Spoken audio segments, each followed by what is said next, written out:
সাথে খাপ খাইয়ে কিন্তু ঠিক আমরা রেসিপিটা মাথায় ডিসাইড করে নিয়েছি আজকে কি রান্না হবে। যেহেতু কালকে খুব বৃষ্টি হয়েছিল তাই জন্য কালকেই আমরা ডিসাইড করেছিলাম যে কালকে খিচুড়ি করব। তো সেই জন্য কিন্তু আজকে খিচুড়ি হবে, কারণ খিচুড়ির সরঞ্জাম আমাদের আগে থেকে আনা ছিল। তো এখানে দেখো মুগ ডালটাকে আমি কড়াই আগে ভেজে নিয়েছিলাম, তারপর এখানে গোবিন্দভোগ চাল আর ডালটাকে পরিমাণ মতো নিয়ে নিয়েছি, আর এগুলোকে ভালো করে 2-3 বার ধুয়ে নিয়েছি। আর এদিকে চাল ডালটাকে জল দিয়ে একটু নুন দিয়ে বসিয়ে দিয়েছি এটাকে ফোটানোর জন্য। আর এদিকে দেখো আমি এখানে আলুর দমে কিন্তু আলুটাকে কেটে নিয়েছি, ধুয়ে এটাকে ভালো করে নুন হলুদ মাখিয়ে নেব, কারণ আলুগুলোকে ভাজতে হবে। আর এবার বলছি কেন আজকে আমি বললাম যে আজকে খুব ইজিভাবে তোমাদেরকে খিচুড়ি করে দেখাবো, কারণ এখানে আজকে আমি যে খিচুড়ি আলুদমটা বানাবো সেটার বাটনাটা কিন্তু আমি একসাথেই করে নেব। এখানে আলুগুলোকে কিন্তু এপিট ওপিট করে ভালো করে ভেজে নিতে হবে লাল লাল করে, কারণ আলুগুলো তাহলে কিন্তু এখানে অর্ধেক সিদ্ধ হয়ে যাবে। এবার আলুগুলোকে তুলে নেওয়ার পরে সেই তেলের মধ্যেই কিন্তু এখানে আমি ডুমো ডুমো করে দেখো কুমড়ো কেটে নিয়েছি। আমাদের খিচুড়ির পরিমাণ মতন এখানে আমি কুমড়ো দিচ্ছি। কুমড়োটা দিলে কিন্তু খিচুড়ির টেস্টটা আরও দ্বিগুণ হয়ে যায়। আর এদিকে দেখো চাল ডালটা কিন্তু মোটামুটি গলেই এসেছে, এবার আমি এখানে বাটনা করে নেব। তো এখানে আমি দেখো আদা, জিরে আর টমেটো, তার সাথে নুন হলুদ একটুখানি দিয়ে নিয়েছিলাম। আর এখানে পেস্টটাও রেডি হয়ে গেছে।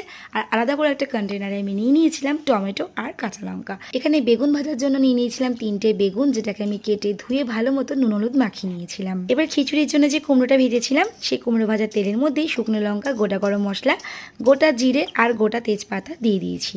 এখানে ফোড়ন বা মশলা কষানোর সময় মনে রাখতে হবে যে বাটনাটা, যেটা আমরা মশলাটা ইউজ করব, সেই মশলাটা আর ফোড়নটা কিন্তু দ্বিগুণ হওয়া দরকার, কারণ এখানে কিন্তু মশলাটা কষানোর পরে অর্ধেকটা মশলা চলে যাবে খিচুড়িতে আর অর্ধেকটা চলে যাবে কিন্তু আলুর দমে।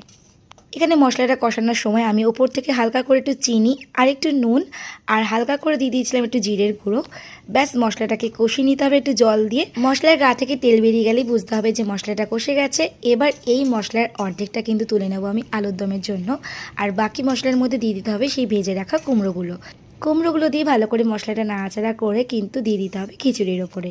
এবার খিচুড়িটাকে ভালো মতো নাড়াচাড়া করে তার উপর থেকে ছড়িয়ে দেবো নামানোর আগে ঘি আর গরম মশলা।